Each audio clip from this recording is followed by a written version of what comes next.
rumah Allah di muka bumi. Satu-satunya rumah Allah di muka bumi yang dibangun oleh Nabi Adam. Nabi Ibrahim alaihissalam setiap kali mau melihat stabilitas bangunan, beliau mundur ke belakang. Dan setiap kali beliau mundur di satu titik, dan titik ini selalu beliau jadikan sebagai sentral. Itulah yang dikekalkan telapak kaki beliau. Dikenal dengan Maqam Ibrahim. Ya.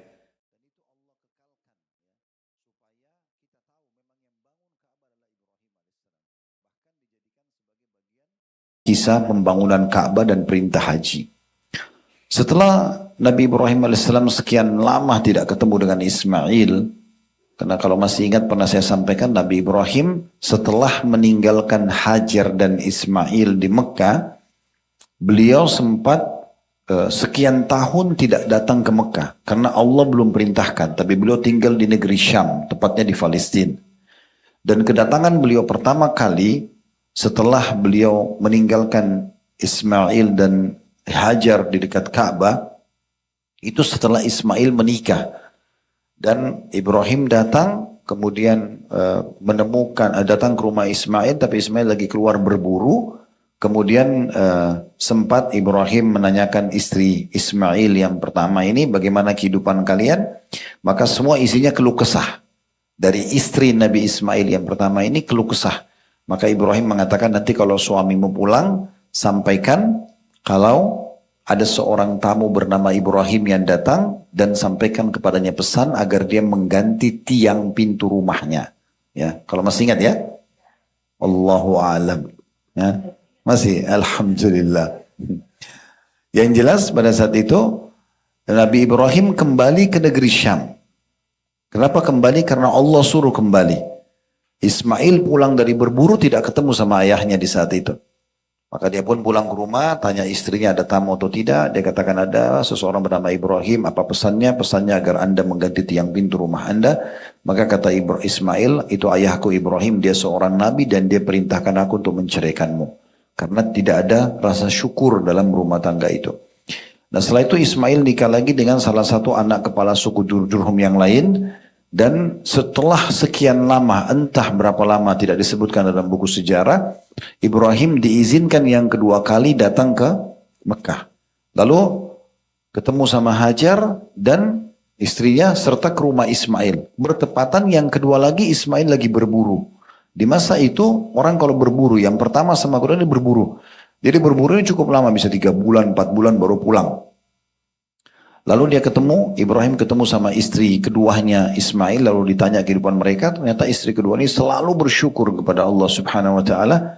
Maka Ibrahim mengatakan, nanti kalau suamimu pulang, sampaikan ada seorang tamu bernama Ibrahim dan sampaikan agar dia mempertahankan tiang pintu rumahnya. Nah, lalu Ismail pulang waktu itu, dan pada saat itu Allah masih mengizinkan Nabi Ibrahim tidak pulang ke negeri Syam dulu. Maka ketemulah mereka, pertama kali ketemu. Sebelum ketemu tentu Ismail ke rumahnya lalu tanya ada tamu datang, katakan istrinya mengatakan iya ada seseorang yang bernama Ibrahim, apa pesannya? Pesannya agar engkau mempertahankan tiang pintu rumahmu. Maka Ismail mengatakan itu ayahku adalah bernama Ibrahim dan dia seorang nabi dan dia perintahkan aku untuk mempertahankan rumah tangga denganmu. Nah setelah itu terjadilah pertemuan pertama antara Ismail dan Ibrahim setelah sekian tahun berpisah dari bayi sampai sudah menikah. Jadi waktunya lama sekali. Pertemuan hari pertama baru melampiaskan rindu, malam harinya Nabi Ibrahim mimpi sembeli anaknya. Di hari pertama itu. Makanya Nabi Ibrahim sangat sedih, tapi ini perintah Allah. Dan Allah menyebutkan itu sebagai ujian yang berat. Tapi karena keimanannya dia lakukan itu. Nah, sudah selesai tadi kita jelaskan berapa lama dan dari kita reviewkan bagaimana prosesi penyembelihan dan tidak jadi. Akhirnya Allah Subhanahu wa taala setelah itu memerintahkan perintah yang baru. Perintah Allah kepada Ibrahim dan Ismail alaihi wassalatu wassalam sekaligus untuk membangun Ka'bah. Nah Ka'bah ini Bapak Ibu sekalian, dan saya minta sebentar mungkin kalau bisa pada saat saya sebutkan potongan ayat di surah apa, Bapak Ibu tolong dibuka aplikasi Al-Qur'annya ya, biar kita sambil tadabbur gitu ya. Tapi belum sekarang, nanti sebentar saya mau sampaikan dulu. Ka'bah itu, Bapak Ibu sekalian, rumah Allah di muka bumi. Satu-satunya rumah Allah di muka bumi yang dibangun oleh Nabi Adam. Bersama anaknya yang bernama Syith. Shin ya tha, ya, dibaca Syith. Ini juga seorang Nabi. Jadi Nabi Adam punya anak, Qabil dan Habil, kemudian ada Syith. Syith ini dinobatkan jadi Nabi. Dan Allah turunkan kepada Syith alaihi wassalatu wassalam 50 kitab. Tentu ini ada kisah tersendiri. Tapi yang jelas Ka'bah itu dibangun pertama oleh dua manusia muda ini. Kemudian bangunan Ka'bah runtuh, Bapak Ibu sekalian, karena banjir di zaman Nabi Nuh. Karena semua muka bumi ini, Allah sebutkan dalam Al-Quran tentang kisah Nabi Nuh, semua air yang ada di langit dituangkan, semua air yang di bumi dikeluarkan sehingga bertemu. Dan yang selamat hanya yang ada di kapal Nabi Nuh saja. Nah termasuk waktu itu yang kena hancur adalah bagian bangunan Ka'bah. Tersisa pondasinya saja. Nah itulah sebabnya di zaman Nabi Ibrahim Allah suruh bangun kembali di pondasi yang sama. Nah itu Bapak Ibu bisa lihat dalam surah Al-Imran. Ya, surah nomor 3 ayat 96. Surah nomor 3 ayat 96. Allah berfirman, sekali lagi surah nomor 3 ayat 96. Inna awwala baitin wudi'a lin-nasi alladzi bi Bakkata mubarakan wa hudan lil alamin. Sesungguhnya Al-Imran 96 ya. Rumah yang mula-mula dibangun untuk beribadah manusia ialah Baitullah di Bakkah. Bakkah istilah Mekah. Ya, bisa juga Bakkah itu yang dimaksud adalah pondasi dasarnya Ka'bah, tapi dia di sini terjemahnya adalah Mekah yang diberkahi dan menjadi petunjuk bagi semua manusia. Ya, menjadi petunjuk bagi semua manusia. Saya juga akan buka aplikasi Al-Quran karena cukup banyak ayat Al-Quran yang akan kita baca ya. Kemudian Allah subhanahu wa ta'ala juga berfirman, Bapak Ibu bisa lihat dalam surah Al-Baqarah. Surah nomor 2 ayat 125 sampai 129. Ini Allah menggambarkan tentang perintah prosesi pembangunan Ka'bah pertama kali. Sekali lagi Al-Baqarah surah nomor 2 ayat 125 sampai 129. Bunyinya wa idh ja'alna al-baita mathabatan lin-nasi wa 'amnan wattakhidhu min maqami Ibrahim musalla wa ahidna ila Ibrahim wa Ismail an tahhira baitiya lit-ta'ifina wal-'akifina war-rukka'is sujud. Dan ingatlah ketika kami menjadikan rumah itu, maksudnya Baitullah Ka'bah, tempat berkumpul bagi manusia dan tempat yang aman. Jadi semenjak waktu Allah ciptakan sampai menjelang hari kiamat, Ka'bah itu dijamin selalu lokasinya aman. Dan akan terus menjadi tempat ibadah. Dan jadikanlah sebagian maqam Ibrahim. Maqam Ibrahim tempat pijakan kaki Nabi Ibrahim. Nanti juga akan kita jelaskan dalam proses pembangunan insyaAllah. Dan jadikanlah sebagian maqam Ibrahim. Tentu hadits menjelaskan di belakang maqam Ibrahim. Makanya Bapak Ibu kalau habis tawaf, sholat 2 rakaat di belakang maqam Ibrahim. Dan jadikanlah sebagian maqam Ibrahim tempat sholat. Dan telah kami perintahkan kepada Ibrahim dan Ismail, bersihkanlah rumahku untuk orang-orang yang tawaf, yang i'tikaf, yang ruku dan juga sujud. Maksudnya betul-betul di sekitar Ka'bah harus dipakai hanya untuk ibadah. Ayat 126-nya, wa idh qala Ibrahim rabbi ij'al hadha baladan aminan warzuq ahlahu minas thamarati man amana minhum billahi wal yawmil akhir. Qala wa man kafara fa umatti'uhu qalilan thumma attarruhu ila adzabin nar wa bi'sal masir. Dan ingatlah dalam Al-Quran teman-teman, kalau ada kata-kata ingat berarti pelajarilah. Karena kita nggak mungkin mengingatnya tanpa mempelajarinya gitu ya. Ketika Ibrahim berdoa, dan doa ini Ibrahim ucapkan kapan? Pada saat beliau meninggalkan Hajar dan Ismail menuju ke negeri Syam. Kalau masih ingat di awal-awal kajian sirah kita, setelah Nabi Ibrahim menurunkan dan meninggalkan Hajar dan Ismail di dekat Ka'bah, lalu Nabi Ibrahim langsung menuju ke negeri Syam. Hajar sempat mengejarnya. Hai Ibrahim, apa kau meninggalkan kami? Di lembah, tidak ada manusia, tidak ada hewan, tidak ada kehidupan. Maka Ibrahim tetap diam. Kemudian diucapkan lagi oleh Hajar sambil Ismail jalan dengan untanya, Hajar ikutin. Wahai Ibrahim, apa kau tinggalkan kami di lembah? Gak ada kehidupan, gak ada manusia, gak ada hewan. Allah gambarkan dalam Al-Quran, biwadin gairi dhidra. Di lembah yang tidak ada pohon mati, apalagi pohon hidup. Nabi Ibrahim diam. Yang ketiga kali juga sama. Yang keempat kali lalu Hajar mengatakan, Allahu amaraka bihada. Apakah Allah yang perintahkanmu untuk ini? Kata Ibrahim, iya. Maka Hajar mengucapkan kata-kata mulia, idzan lan yudayyi'ana. Kalau begitu tidak mungkin dia menyia-nyiakan kami. Maka setelah itu terjadilah prosesi Ibrahim pulang, sementara ke negeri Syam dia berdoa ini. Sementara kisah Hajar dan Ismail sudah kita ceritakan bagaimana Hajar bolak-balik dari Safa ke Marwah, bagaimana Jibril mengepakkan sayapnya keluar air Zam-Zam, bagaimana suku Jurhum keluar dari Yaman, kemudian jadi penduduk Mekah dalam sehari komunitas Mekah terbentuk, ya. Itu sudah kita paparkan semua. Nah di ayat 126-nya ini, itu Allah kembali menggambarkan kepada kita bagaimana Ibrahim waktu pergi ke negeri Syam, dalam kondisi dia sedih tinggalkan istri sama anaknya, dia berdoa ini. Dia mengatakan, ya Tuhanku, jadikanlah negeri ini, maksudnya Mekah, negeri yang aman sentosa, dan berikanlah rezeki dan buah-buahan kepada penduduknya yang beriman di antara mereka kepada Allah dan hari kemudian. Jadi sampai sekarang Mekah itu walaupun tidak banyak pohon, tanaman, buah-buahan, tapi hampir semua buah-buahan ada. Allah berfirman, dan kepada orang yang kafir pun aku beri kesenangan sementara. Kemudian aku paksa ia menjalani siksa neraka dan itulah seburuk-buruk tempat kembali. Maksudnya kalaupun di Mekah ada orang kafir di masa itu, maka Allah juga memberikan dia keberkahan dari keberkahan Mekah itu sendiri.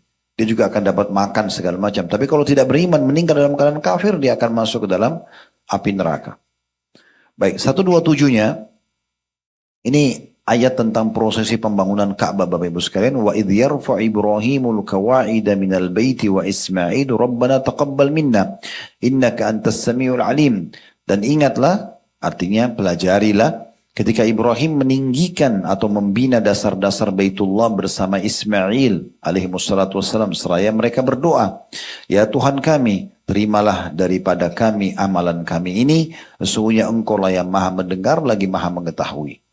Jadi ini setelah ada perintah dari Allah subhanahu wa ta'ala untuk membangun Ka'bah, maka sementara prosesi pembangunan itu, Nabi Ibrahim dan Ismail terus berdoa kepada Allah.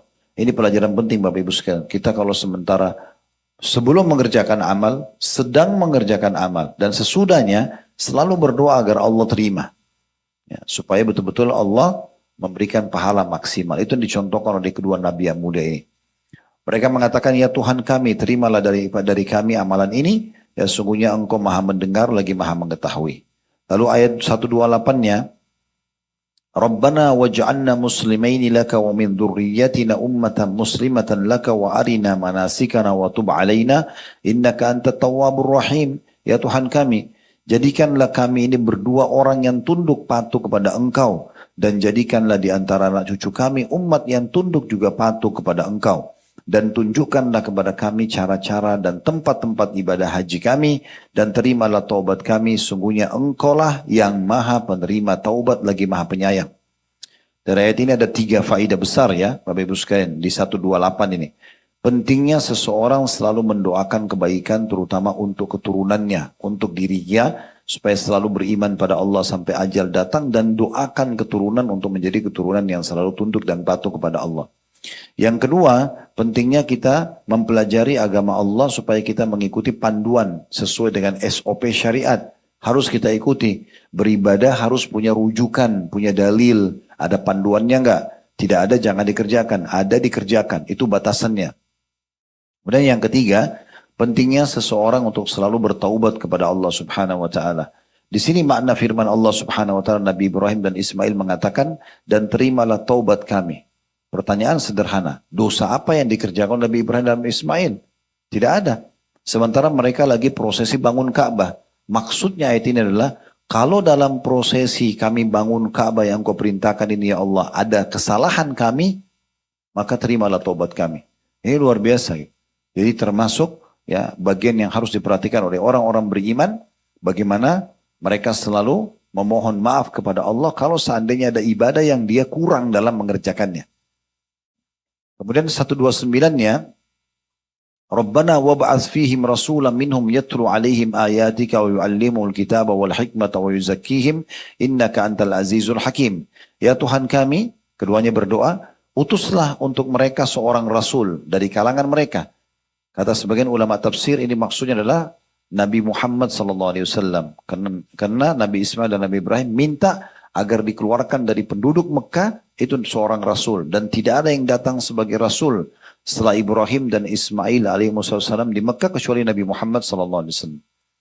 Maka mereka berdua mengatakan, ya Tuhan kami, utuslah untuk mereka seorang rasul dari kalangan mereka yang akan membacakan kepada mereka ayat-ayat Engkau dan mengajarkan kepada mereka Alkitab atau Al-Quran dan Al-Hikmah, Sunnah, serta mensucikan mereka. Sungguhnya Engkau lah yang Maha Kuasa lagi Maha Bijaksana. Nah ini yang kita bahas sampai ayat 129 gitu ya. Baik, ayat ini Bapak Ibu sekalian menjelaskan kepada kita tentang adanya prosesi pembangunan Ka'bah itu sendiri. Ibrahim alaihissalam pada saat membangun Ka'bah, ada beberapa hal yang Allah memang kekalkan supaya bisa kita yakin dan mengenang tentang upaya Nabi Ibrahim dalam membangun Ka'bah itu. Karena ini bukan tugas biasa. Ini bukan membangun rumah seorang raja dunia atau presiden, atau membangun rumah orang tuanya. Ini membangun rumah Allah yang semua orang akan menjadikannya sebagai petunjuk dan rujukan.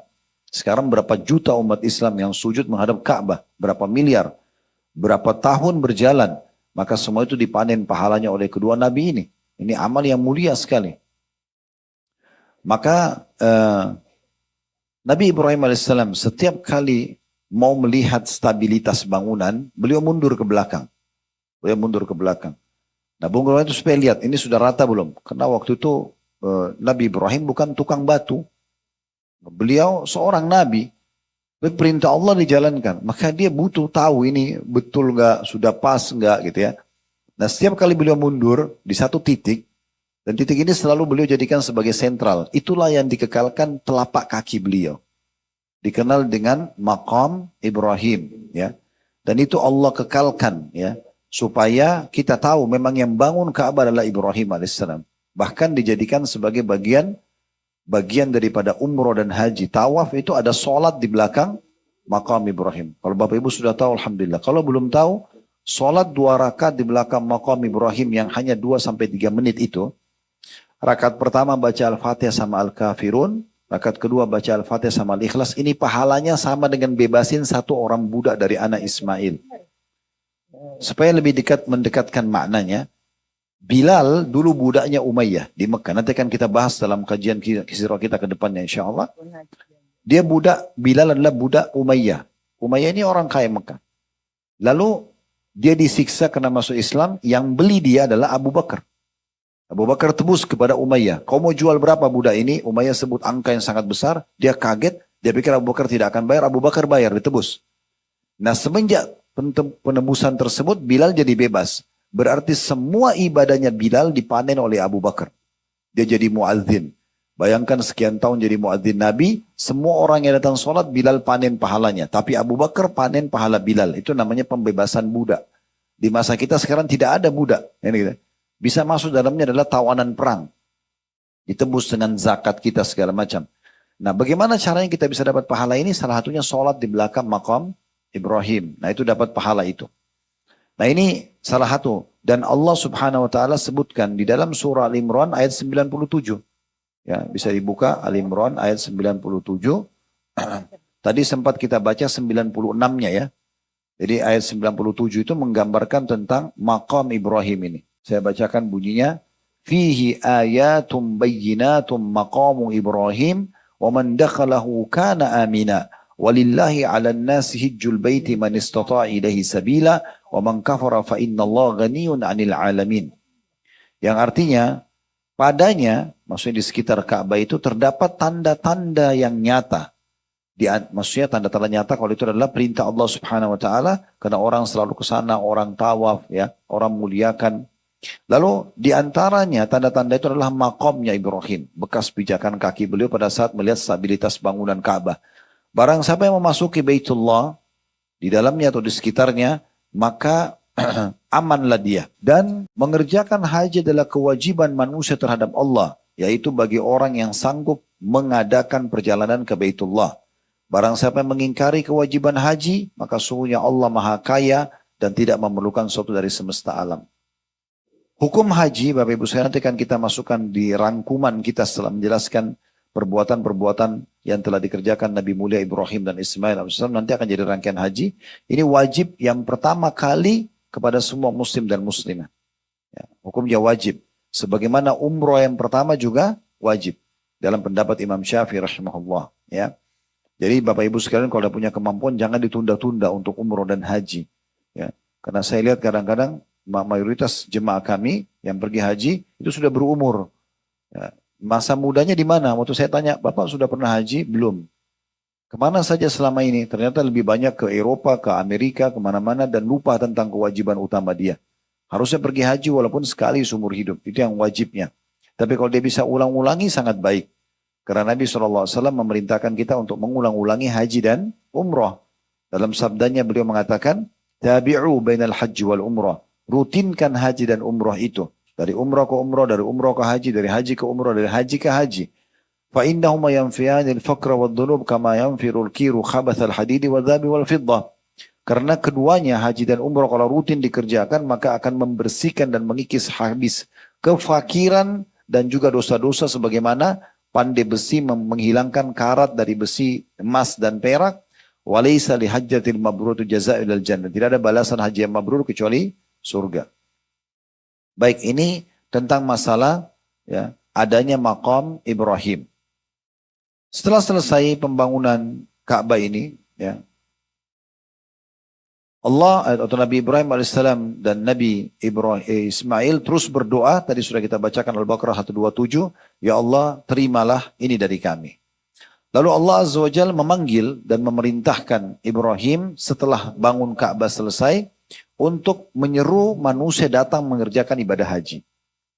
Sempat Ibrahim berkata kepada Jibril alaihissalam dalam beberapa riwayat, "Wa ma yablughu sauti?" Sampai di mana suaraku? Karena Allah perintahkan Nabi Ibrahim sendiri, waktu itu tidak ada media kayak kita sekarang mungkin bisa di-share, bisa diangkat di media, semua orang dunia bisa lihat. Nabi Ibrahim sendiri di Mekah. Gimana caranya dia panggil orang satu dunia ini yang beriman untuk datang haji?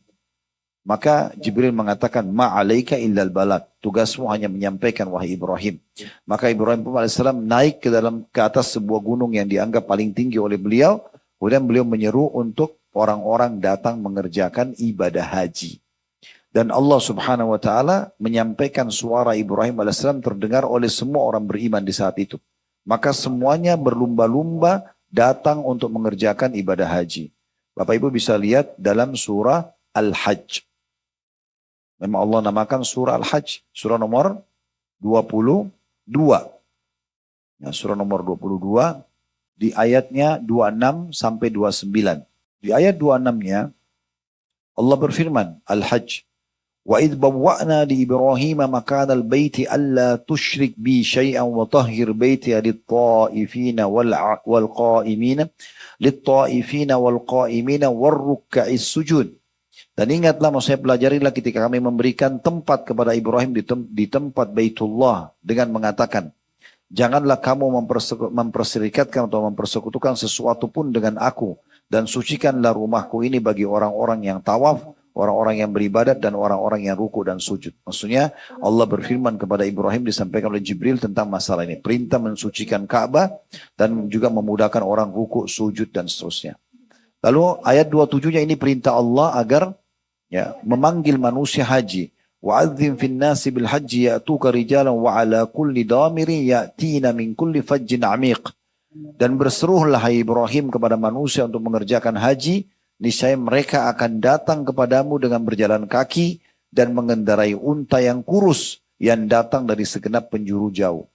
Jadi maksudnya ayat ini menjelaskan Nabi Ibrahim panggil, suaranya disampaikan ke seluruh dunia, dan saking jauhnya orang-orang yang datang dan terjangkau suara Ibrahim, sampai mereka menunggangi unta karena untanya kurang bekal sampai jadi kurus waktu tiba di Mekah. Ini yang dimaksudkan. Tujuannya ayat 28-nya adalah liyashhadu manafi'a lahum wa yadhkuru ismallahi fi ayyamin ma'lumatin ala ma razaqahum min bahimatil an'am faqulu minha wa atimul ba'isal faqir. Semua itu supaya mereka manusia yang beriman menyaksikan berbagai manfaat bagi mereka dan supaya mereka menyebut nama Allah pada hari yang telah ditentukan atas rezeki yang telah Allah berikan kepada mereka berupa binatang ternak. Maksudnya mereka haji termasuk itu untuk bersyukur kepada Allah Subhanahu wa taala, dan kita tahu ada ibadah kurban dari prosesi tadi tidak jadinya disembelih Ismail oleh Ibrahim alaihi wassalam. Maka makanlah sebagian darinya dari hewan kurban itu, dan sebagian lagi berikanlah kepada untuk dimakan oleh orang-orang yang sengsara dan juga orang fakir. Terakhir ayat 29-nya, "Tsummal yaqdu tafathahum wal yufu nudurahum wal yattawafu bil baitil atiq." Kemudian hendaklah mereka menghilangkan kotoran yang ada pada badan mereka, maksudnya bersuci, dan hendaklah mereka menyempurnakan nadar-nadar mereka, hendaklah mereka melakukan melakukan tawaf sekeliling rumah yang tua itu atau Baitullah. Saksi bahasan kita adalah di sini bagaimana Allah Subhanahu wa taala menyebutkan, ya, disuruh Ibrahim menyuruh manusia agar datang dan beribadah untuk mengerjakan ibadah haji. Setelah itu tentunya, ya, mulailah manusia datang dan mengerjakan ibadah haji, dan pada masa itu semua manusia yang datang ke Mekah yang beriman, mereka bertauhid kepada Allah, Bapak Ibu sekalian. Tidak ada kesyirikan sama sekali. Dan dari semua rangkaian yang kita sudah sampaikan dari pertemuan yang lalu dan sekarang, inilah rangkaian ibadah haji. Dimulai dari bagaimana Nabi Ibrahim dan Nabi Ismail salam, gitu kan? Dimulai daripada Hajar waktu sa'i jalan antara Safa dan Marwah untuk mencari air, lalu menemukan air Zamzam, ada ibadah sa'i. Ditemukan air Zamzam, ada ibadah minum air Zamzam. Kemudian Nabi Ibrahim membangun Ka'bah untuk dimuliakan dan hanya jadi kiblat. Kemudian juga tawaf keliling, ruku dan sujud, sholat di sana.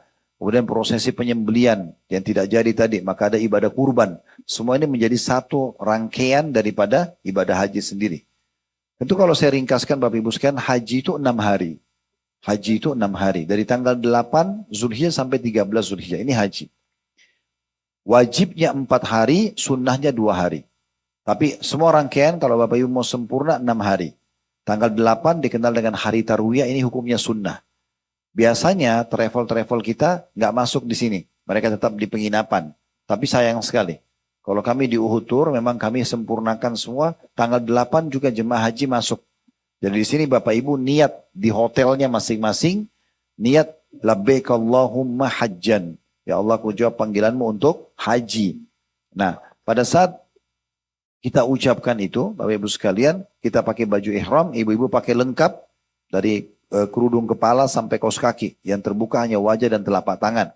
Bapak-bapak pakai 2 lembar kain ihram yang tidak boleh berjahit. Disulam biasanya ya. Dan Nabi SAW menggunakan warna putih. Satu di bawah, satu di atas. Dan di saat itu bapak-bapak tidak boleh tutup kepala. Tidak boleh pakai pakaian dalam. Tidak boleh pakai celana dalam. Tidak boleh pakai kaos dalam. Ya. Kemudian juga tidak boleh pakai sepatu yang menutupi mata kaki. Ya, ini laki-laki sedikit banyak peraturan-peraturannya kalau sedang ihram, ya. Jadi jangan pakai baju kaos, jangan pakai celana dalam, cuma pakai 2 lembar kain ihram itu pada saat Anda sudah sebelum niat, ya. Nanti kalau sudah niat itu menjadi larangan, malah mutlak gitu ya. Tidak boleh tutup kepala dengan yang melekat di kepala seperti kopiah, topi pet atau kain ihram kalau kita rasa panas. Tapi kalau jauh dari kepala seperti payung boleh. Kalau jauh dari kepala gitu ya.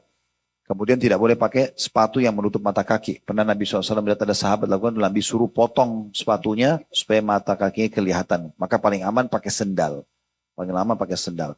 Dan kalau sudah kita berihram, yang sudah niat, Bapak Ibu ada larangan-larangan. Tidak boleh pakai wangi-wangian, termasuk pakai sabun, ya, pakai tisu basah. Kalau sudah niat, ya, tidak boleh mencabut bulu di badan secara sengaja. Tidak boleh memotong kuku, ya.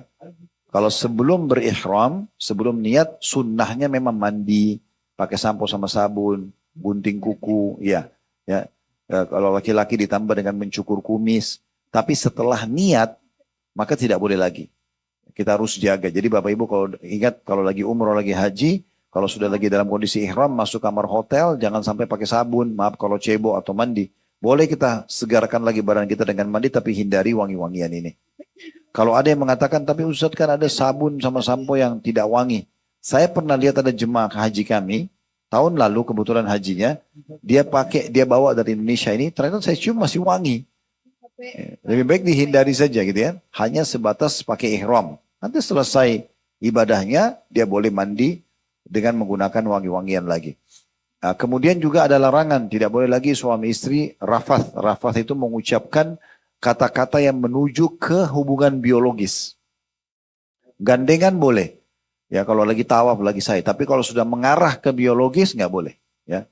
Janji-janjian, kode-kodean nih nanti malam ginian nggak boleh, ya. Itu, ya.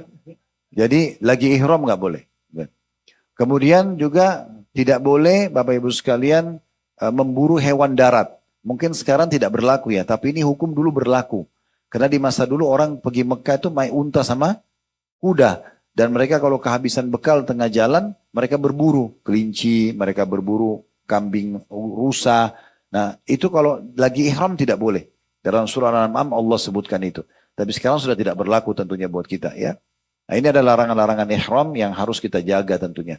Dan kalau ada orang, kalau rafath saja mengucapkan kata-kata yang menuju ke biologis nggak boleh, berarti biologisnya lebih tidak boleh.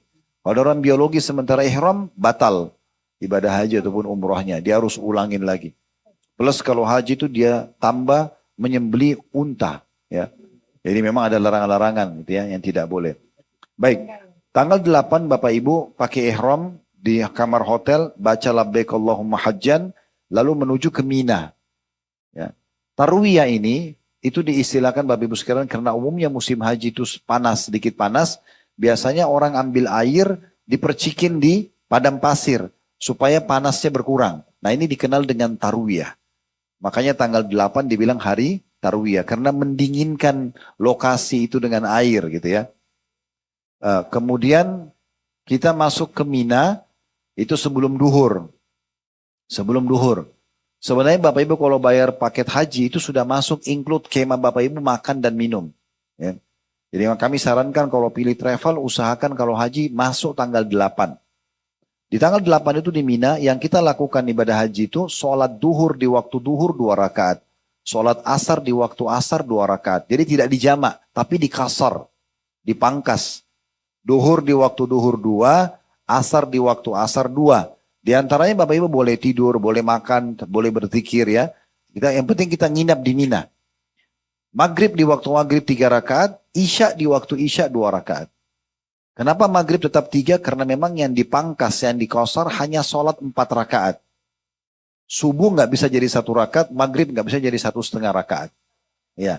Jadi yang boleh hanya yang 4 rakaat, duhur, asar, dan isya. Itu yang dikasar. Sebagaimana jamak juga hanya boleh duhur sama asar, maghrib sama isya. Nggak boleh asar sama maghrib.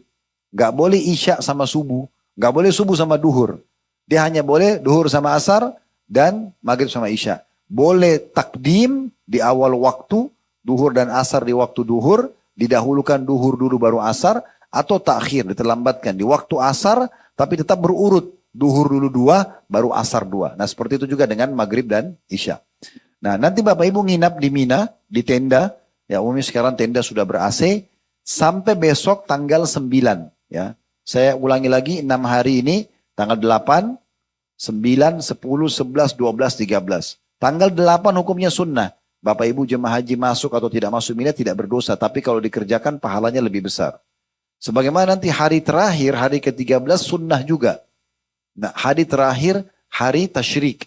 Tapi ini juga kami sarankan tetap dikerjakan. Karena Allah bilang tentang masalah orang yang menyempurnakan sampai tanggal 13, 5 nittaqa. Bagi orang yang lebih bertakwa. Orang yang lebih patuh kepada Allah. Baik, tanggal 8 sudah. Kita masuk di Mina, sholat duhur, asar, maghrib, isya, nginap. Besok tanggal 9-nya masuk hari wajib. Ini harus wajib ada di Arafah. Gak boleh keluar. Dari mulai sebelum duhur, nanti sholat duhur asar, ini bedanya di jamak qasar. Duhur asar 2 rakaat, dipangkas dan ditakdim, dimajukan di waktu duhur. Ya. Ini walaupun orang Mekah. Penduduk Mekah pun sama. Kalau lagi ibadah haji. Mereka lakukan ini. Nanti di sini Bapak Ibu mendengarkan khutbah Arafah. Nabi SAW biasa menyampaikan khutbah atau menyampaikan khutbah Arafah. Biasanya para ustadz, para kiai menyampaikan khutbah Arafah, nasihat ya agama. Kemudian sampai Bapak Ibu habis dengar khutbah sholat duhur dan asar, kemudian mungkin ada tanya jawab atau apa, intinya makan siang, habis itu istirahat sebentar, habis asar sampai terbenam matahari ini doa. Bukan lagi saatnya ngobrol, mulai masuk waktu asar sampai terbenam matahari. Kalau misalnya asar jam 4, maghrib jam 6, 2 jam itu Bapak Ibu jangan ngobrol sama siapapun di Arafah. Karena kata Nabi SAW, doa yang paling afdal doa Arafah. Doa Arafah. Kalau ada Bapak Ibu yang tanya, Ustaz, di Arafah nanti habis asar, mana lebih baik? Saya berdoa atau saya baca Quran? Walaupun baca Quran mulia, tetap kami mengatakan berdoa. Mana lebih baik? Zikir atau saya berdoa? Tetap lebih baik dia berdoa. Karena Nabi SAW bilang, doa paling afdal itu di Arafah. Di Arafah. Dan ini puncak haji. Makanya kata Nabi SAW, Al-Hajju Arafah. Haji itu adalah Arafah. Haji itu adalah Arafah. Ya, ini penting sekali untuk digarisbawahi Bapak Ibu sekalian ya. Dan jangan banyak sibukkan kita dari makan, minum terus-menerus. Boleh, bukan tidak boleh. Tapi bolak-balik cemilannya akhirnya bolak-balik juga ke WC. Ya. Dan banyak ngobrol, banyak tidur. Arafah lewat. Padahal Arafah ini waktunya sangat terbatas. Kata Nabi SAW, di hari Arafah, keutamaannya itu Allah Azza wa Jal turun ke langit bumi. Kemudian mengatakan kepada para malaikatnya, lihatlah hamba-hambaku itu datang dalam kondisi berdebu karena mengharapkan rahmatku.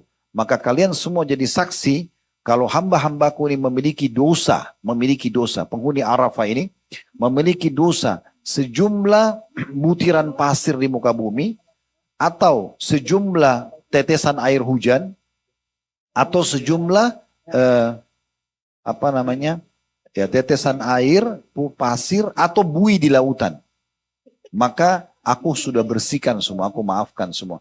Lalu Allah berfirman kepada orang yang hadir di Arafah, bubarlah dari sini wahai hamba-hambaku dalam kondisi dosa kalian diampuni, dan juga orang-orang yang kalian berikan syafaat. Jadi siapa yang didoakan oleh teman yang lagi haji di Arafah itu dimustajab. Ya, diijabah oleh Allah Subhanahu wa taala. Jadi Arafah ini mahal banget.